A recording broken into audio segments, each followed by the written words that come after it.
Last part में हमने देखा था कि पोयू के चमचे मोल, मैक्स और उसके साथियों में लड़ाई चल रही थी, जहां लड़ाई के बीच अचानक से पोयू वहां आ गई थी, जिसने सबूत खत्म करने के लिए मोल को मार दिया था। साथ ही वो मैक्स और उसके साथियों को भी मारने वाली थी, लेकिन मैक्स ने सही समय पर सीनियर मंकी को मैसेज कर दिया था, जिसकी वजह से सीनियर मंकी वहां आ गए थे और उन्होंने पोयू का डोमेन तोड़ के मैक्स और उसके साथियों को बचा लिया था। अब आगे तो इस पार्ट की शुरुआत में सीनियर मंकी पोयू से कहते हैं कि 100 मिलियन साल पहले तुम ही थी जिसने मेरे स्टूडेंट का केस इन्वेस्टिगेट किया था, पर तुमने अपनी इन्वेस्टिगेशन रिपोर्ट में इस जगह के बारे में कोई बात मेंशन नहीं करी थी। लगता है तुमने जानबूझकर ये सब किया था ताकि तुम सच छुपा सको, और हो सकता है तुमने ही मेरे स्टूडेंट को मारा हो।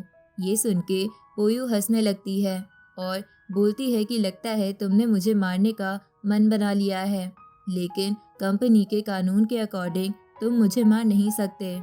साथ ही पोयू मंकी सीनियर पर इल्ज़ाम लगाने लगती है कि तुम्हारी और इस कंपनी की वजह से मेरी बहन मारी गई थी, जो कि तुम्हारी लवर भी थी। ये सुन के मैक्स बबाता से पूछता है कि क्या पोयू ये सब बकवास कर रही है या इसकी बातों में कुछ सच भी है।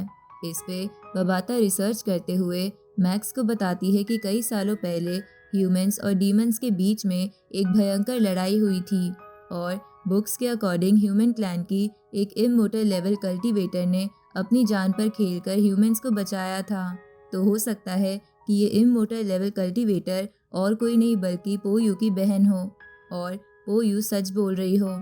इधर पोयू सीनियर मंकी से कहती है कि कंपनी ने मेरी बहन को ऑर्डर दिया था कि जब तक वॉर खत्म ना हो जाए तब तक वो लड़ती रहे, और कंपनी उसे जल्द ही वापस बुला लेगी। लेकिन उसके मर जाने तक भी कंपनी ने उसे वापस नहीं बुलाया और ना ही उसकी मदद के लिए किसी को भेजा, और तुमने भी तब कुछ नहीं किया और मेरी बहन को मरने दिया। इसलिए मैं आज मेरी बहन का बदला तुमसे लेकर रहूंगी। अब पोयू गुस्से में सीनियर मंकी पर हमला करने लगती है, जिस प्रेशर से सारे इल्यूजन मॉन्स्टर अपनी अपनी केव से दूर भाग जाते हैं।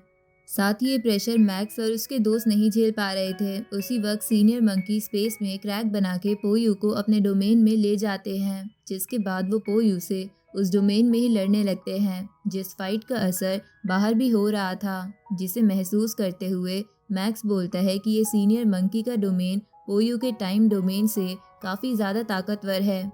इधर सीनियर मंकी पोयू को घुटने पर ले आए थे, जिसके बाद वो उससे कहते हैं कि तुमने न केवल मुझसे रिलेटेड लोगों को मारना चाहा, बल्कि तुमने कई जीनियस कल्टीवेटर्स को भी मार दिया जिनसे मेरा कोई लेना देना नहीं था। तुम मुझसे बदला लेने के चक्कर में काफ़ी आगे निकल गई, और मुझे पता है तुम इंसेक्ट क्लैन की एक पपेट हो। इस पे पोयू बोलती है कि अगर मैं तुम्हें मार पाती तो मुझे इंसेक्ट क्लैन का सहारा ना लेना पड़ता और ना ही मैं उनकी पपेट बनती। अब उसी वक्त वहाँ पर मैक्स और उसके बाकी दोस्त आ जाते हैं, जिन्हें सीनियर मंकी कहते हैं कि मैं पोयू को यहाँ से ले जा रहा हूँ, इसलिए तुम्हारा डीमन माउंटेन का मिशन यही खत्म होता है और तुम सब यहाँ से चले जाओ। ये सुन के वो सभी एक एक कर डीमन माउंटेन से निकल जाते हैं, जिसके बाद सीनियर मंकी पोयू से कहते हैं कि तुम्हारी जिस बहन ने इंसेक्ट लैंड से ह्यूमन को बचाने के लिए खुद का सेक्रीफाइस दिया था, अगर वो आज तुम्हारे कारनामे देख लेती तो वो तुम्हें कभी भी माफ़ ना करती। ये सुन के पोयू गुस्से में सीनियर मंकी से कहती है कि तुम मेरी बहन के कातिल हो, तुम्हारा कोई हक नहीं है मुझे जज करने का। इस पे सीनियर मंकी बोलते हैं कि तुमने इंसेक्ट लैंड की मदद करी जीनियस कल्टीवेटर्स को मारने के लिए, और तुम्हारी बहन इसके सख्त खिलाफ थी। तुम्हारे हाथ तुम्हारे जूनियर्स के खून से रंगे हुए हैं, तुम्हें कोई हक नहीं है उसे अपनी बहन कहने का। इसके बाद सीनियर मंकी बोलते हैं कि जब तुम्हारी बहन उस इंसेक्ट लैंड के लीडर से लड़ी थी, उसके बाद मैंने कई समय तक उस वॉर वाली जगह में उसकी बॉडी और बोन्स ढूंढने की कोशिश करी, लेकिन कई समय तक ढूंढने के बाद भी मुझे उसकी बॉडी तो नहीं मिली। पर मुझे हाल ही में एक ब्रेसलेट मिला है जिसमें उसने तुम्हारे लिए एक मैसेज रिकॉर्ड किया था। अब सीनियर मंकी वो ब्रेसलेट पोयू के सामने रख के मैसेज प्ले कर देता है, जिसमें पोयू की बहन उससे कहती है कि छोटी बहन, जब तक तुम इस मैसेज को सुनोगी तब तक एक वॉर छिड़ चुकी होगी इंसेक्ट लैंड के बीच, जिसमें मुझे अनफॉर्चुनेटली इंसेक्ट लैंड के लीडर की लोकेशन का पता चल गया है, इसलिए मुझे खुद को चारा बनाकर उसे हराने के लिए उसके पास जाना होगा। और यही एक लौता रास्ता है ह्यूमंस को बचाए रखने का और कईयों की जिंदगी बचाने का। इसलिए अगर मैं आज के बाद तुम्हें ना मिलूं तो मुझे माफ कर देना। अब अपनी बहन का ये मैसेज सुन के पोयू रोने लगती है। इस तरफ हम देखते हैं कि मैक्स और बाकी सब स्पेसशिप में बैठकर वापस जा रहे थे, जहां वापस जाते हुए बबाता मैक्स से कहती है कि पोयू के चमचों के पास काफ़ी सारे टोकन्स थे, जिसकी वजह से हम उन्हें एक्सचेंज करके काफ़ी पॉइंट्स कमा सकते हैं, जिसकी वजह से हमारी ये ट्रिप काफ़ी अच्छी साबित हुई। इसके बाद बबाता मैक्स को टेंशन में देखकर उसके माइंड में झांकने लगती है, जहां मैक्स उसे बताता है कि मोल के पास एक इंसेक्ट लैंड का सिंबल था और ऐसा ही सिंबल उस क्यूब पर भी था जो हमने ब्लड लुओ प्लैनेट पर देखा था। तो इसका मतलब इंसेक्ट लैंड ने पहले ब्लड लुओ प्लैनेट को और फिर मोल के जरिए इंसानों को हराने का प्लान बना रखा था। और इसी पैटर्न के अकॉर्डिंग हम चलते रहे तो इंसेक्ट लैंड का अगला टारगेट ज़रूर जियानवू कॉस्मिक नेशन होगा। इसलिए मुझे जल्दी से ये बात कंपनी को बता देनी चाहिए। ये सुन के बबाता मैक्स से कहती है कि तुम्हारे पास इससे रिलेटेड कोई ठोस सबूत नहीं है, तुम बस अभी अंदाज़ा ही लगा रहे हो। अगर तुमने ये बात कंपनी में बता दी फिर भी कंपनी कोई इमीडिएट एक्शन नहीं लेगी। ये सुन के मैक्स निराश हो जाता है तो बबाता मैक्स को बताती है कि अगर तुम्हें खुद जियानवू कॉस्मिक नेशन को इन्वेस्टिगेट करना है तो तुम्हें वहाँ का इंस्पेक्टर इन्वॉय बनना होगा। ये सुन के मैक्स पूछता है कि ये क्या चीज़ है। इस पे बबाता बताती है कि वर्चुअल यूनिवर्स कंपनी ने हर एक कॉस्मिक नेशन में अपना एक इंस्पेक्टर इन्वॉय इस्टेब्लिश कर रखा है, जो उस कॉस्मिक नेशन में हर चीज़ को मॉनिटर और इन्वेस्टिगेट करता है। ये सुन के मैक्स कहता है कि वो बनने के लिए क्या कंडीशन है।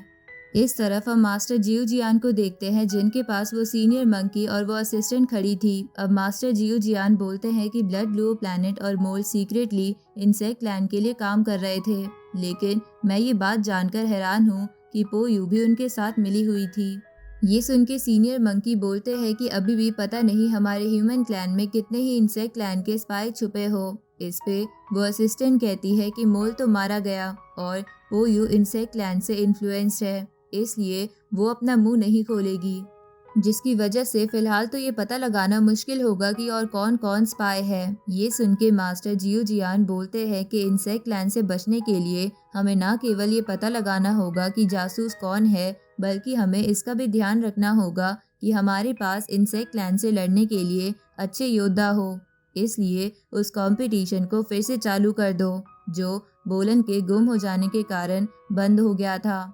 इस तरफ बबाता मैक्स को बताती है कि वो इंस्पेक्टर इन्वॉय बनने के लिए तुम्हें वो कंपटीशन जीतना होगा, जिसके दौरान बोलन अचानक से गायब हो गया था। साथ ही इसकी एक और कंडीशन है कि तुम्हें अपनी ह्यूमन बॉडी से डोमेन मास्टर लेवल पर पहुंचना होगा, जो धीरे धीरे अचीव होगा। लेकिन सबसे पहले तुम्हें उस कंपटीशन पर ध्यान देना होगा, क्योंकि मोल की डेथ के बाद अब इस कंपटीशन को फिर से डिज़ाइन किया जाएगा, जहां पहले राउंड में 6 कल्टीवेटर 2-2 की पेयर में एक दूसरे का सामना करेंगे, जिसके बाद जीतने वाले 3 कल्टीवेटर एक दूसरे का सामना करेंगे और जो भी उनमें फर्स्ट आएगा वही इस कंपटीशन का विनर होगा। ये सुन के मैक्स बोलन के पास जाता है और उससे कहता है कि लगता है तुमसे लड़ने के लिए मुझे सेकेंड राउंड तक का वेट करना होगा, क्योंकि फर्स्ट राउंड में हम अलग अलग लोगों से लड़ रहे हैं। ये सुन के बोलन कहता है कि अगर हम सेकेंड राउंड में ना मिले तो इसका मतलब होगा कि हमारी स्ट्रेंथ में काफ़ी ज़्यादा गैप आ गया है, लेकिन अगर हमें फिर से लड़ने का मौका मिला तो वो मैच काफ़ी इंटरेस्टिंग होगा। अब बोलन ये कहते हुए वहाँ से चला जाता है कि मुझसे लड़ने से पहले एलिमिनेट मत हो जाना। आगे धीरे धीरे सारे मैचेस हो जाते हैं और अब मैक्स और बोलन का मैच आता है, जिसके लिए सभी लोग एक्साइटेड थे। साथ ही ये मैच लाइव मैक्स की फैमिली भी देख रही थी। इधर एरेना में मैक्स अपने गॉडली आर्मामेंट के साथ आ जाता है, जिसके बाद बोलन स्पेस में क्रैक बनाकर वहाँ एंट्री लेता है, जिसे वापस देखकर सभी ऑडियंस काफ़ी खुश हो जाती है। इधर असिस्टेंट मास्टर जियो जियान से कहती है कि मुझे लगा नहीं था कि इतने दिनों के बाद फिर से यही दोनों फाइनल्स में पहुंच जाएंगे। तभी मास्टर जियो जियान बोलते हैं कि मैक्स और बोलन की ये फाइट ना केवल इस कंपटीशन का विजेता घोषित करेगी, बल्कि ये भी बताएगी कि इस जनरेशन का सबसे ताकतवर ह्यूमन वॉरियर कौन है। अब मैच स्टार्ट हो जाता है, जहां बोलन शुरू में ही एग्रेसिव होते हुए मैक्स पर लगातार हमले करने लगता है, जिससे बचने के लिए मैक्स अपने गॉडली आर्मामेंट का इस्तेमाल कर रहा था। ये देखकर वो असिस्टेंट सीनियर मंकी से कहती है कि इस लेवल पर एक स्पिरिचुअल मास्टर की स्ट्रेंथ 100 होती है, लेकिन मैक्स की स्ट्रेंथ 300 है। लगता है मैक्स ने डीमन माउंटेन पर काफ़ी ज़्यादा प्रोग्रेस की है। इस पे सीनियर मंकी कहते हैं कि भले ही मैक्स पहले से ताकतवर हो गया है, पर बोलन भी बिल्कुल कम नहीं है। वो मैक्स को बराबर की टक्कर दे रहा है। इधर मैक्स अपनी गॉडली आर्मामेंट की स्वॉर्ड बना के बोलन पर वार करता है, लेकिन बोलन उसे अपने वेपन से रोककर मैक्स से क्लोज रेंज फाइट करने लगता है। लेकिन तभी मैक्स बोलन का वो वेपन नीचे गिरवा देता है, जिसकी वजह से वो दोनों अब हाथों से ही फाइट कर रहे थे। तभी बोलन मैक्स को दूर फेंककर अपना वेपन फिर से उठा लेता है, तो मैक्स भी अपनी स्पिरिचुअल पावर से गॉडली आर्मामेंट को लेकर बोलन के वेपन पर वार करता है। तभी वो असिस्टेंट मैक्स को देखकर बोलती है कि मैक्स की तो स्पिरिचुअल पावर भी पहले से बढ़ गई है। इधर मैक्स मौका पाकर अपनी दूसरी स्वॉर्ड निकालकर बोलन को हरा देता है, जहां ये मुकाबला जीतते ही ऑडियंस उसके लिए पागल हो जाती है। साथ ही रोंग जुन भी मैक्स को इतना ताकतवर देखकर काफ़ी चैलेंजिंग महसूस कर रहा था। इधर मैक्स की फैमिली और सीनियर मंकी भी बहुत खुश थे। दूसरी तरफ रोंग जुन मैक्स के पास आकर उसे कॉन्ग्रेचुलेट करता है और उससे कहता है कि मैं फ्यूचर में फिर से तुम्हें हरा के रहूँगा। अब मैक्स कंपटीशन जीतने के बाद अपने मन में बोलता है कि अब मैंने ये कंपटीशन तो जीत लिया है, तो अब बस मुझे इंस्पेक्टर एनवॉय बनने के लिए डोमेन मास्टर लेवल पर पहुंचना है। अब मैक्स के ये बोलते ही ये पार्ट यहीं ख़त्म होता है।